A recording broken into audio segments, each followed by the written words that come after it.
Welcome back to another creepy story from graveyarddance.com. We did a story a while back about an elephant named Mary and why she should never have been taken into captivity or kept as a pet. Today's story is all about why monkeys should be added to the list of animals that should never be kept as pets, especially larger primates who are not always easy to manage. Our story today begins with a couple from Stamford, Connecticut named Sandra and Jerome Harold. Sandra and Jerome were generally a happy couple and quite well off. They were also business owners in the area where they lived and had gotten to know the community through their towing company. Things seemed to be going very well for a while until tragedy struck the family. Sandra and Jerome's daughter was killed in a car accident in 2000.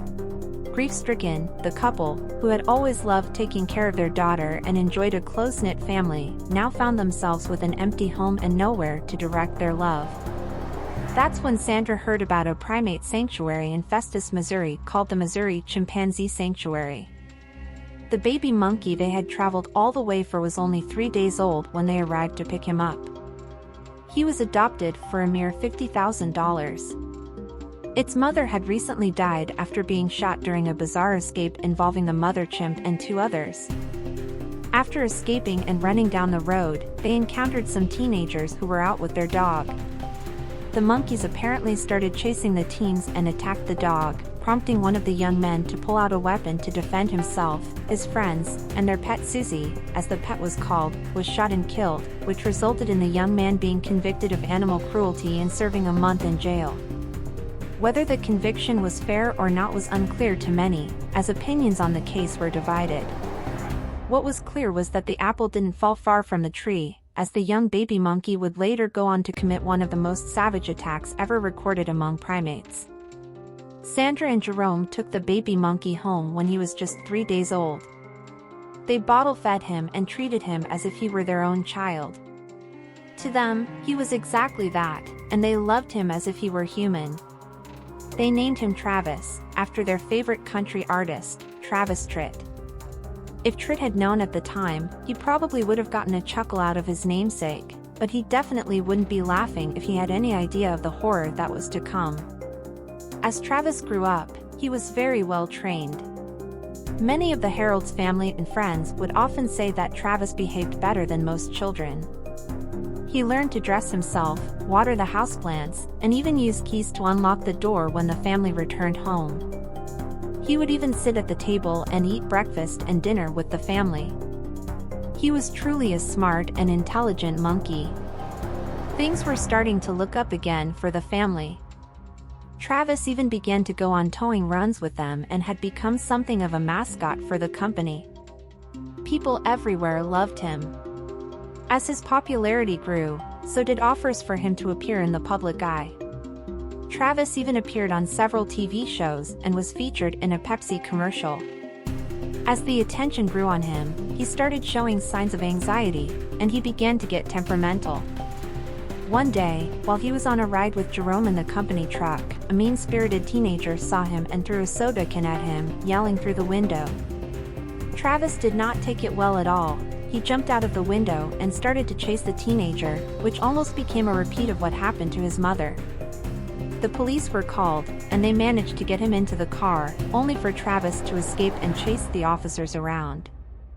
Eventually, things calmed down, and Travis was taken home, where everything started to settle. They were advised to put the primate on Xanax to control his mood swings. It may have possibly worked if they had ensured it was taken properly and that it was all he was taking.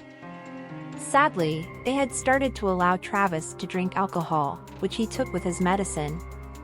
On February 16, 2009, at around 4 p.m., things went from bad to worse very quickly. Travis had been moody for a while, but on that day, the Harold's dear friend Charla Nash came by for a visit with Sandra. Travis became irate and left the house. Sandra and Charla were trying to coax Travis back inside. Charla thought that maybe she could lure him back with his favorite toy and held up his Tickle Me Elmo doll. For whatever reason, Travis became enraged and started to attack the 55-year-old friend of the family.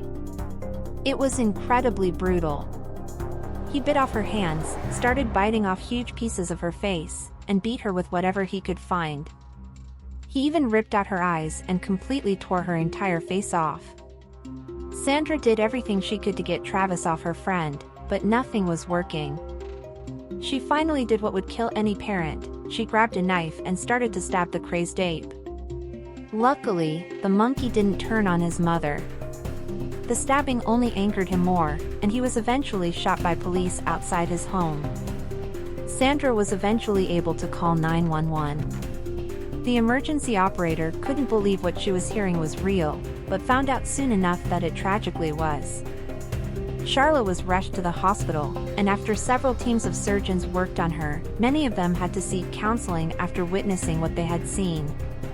She was given a facial and hand transplant, but after a short illness, her hands were removed again due to poor circulation as well as infection. She was now completely blind and had no face or hands. Her family had no choice but to sue the couple who had raised the ape because of the astronomical bills that were mounting for her medical procedures. Sandra and Jerome were sued for $50 million, and it was eventually settled for only $4 million. The damage to Charla was extensive and brutal, but the emotional pain of losing their dear Travis, as well as the guilt of what had happened to their friend, took its toll on the couple as well. Jerome died in 2004. On May 24, 2010, 15 months after the attack, Sandra Harold died suddenly of a ruptured aortic aneurysm at the age of 72. Her attorney, Robert Galger, released the following statement: Mrs. Harold had suffered a series of heartbreaking losses over the last several years, beginning with the death of her first and only daughter, who was killed in a car accident, then her husband, then her beloved chimp, Travis, as well as the tragic maiming of a friend and employee, Charla Nash. In the end, her heart, which had been broken so many times before, could take no more. If you liked today's story, we hope you'll give it a thumbs up and hit the subscribe button. If you have a story idea, leave it in the comments below and we will check into it. You can also find our social media links as well as our merch shop in the description box below. Until next time, thanks for watching.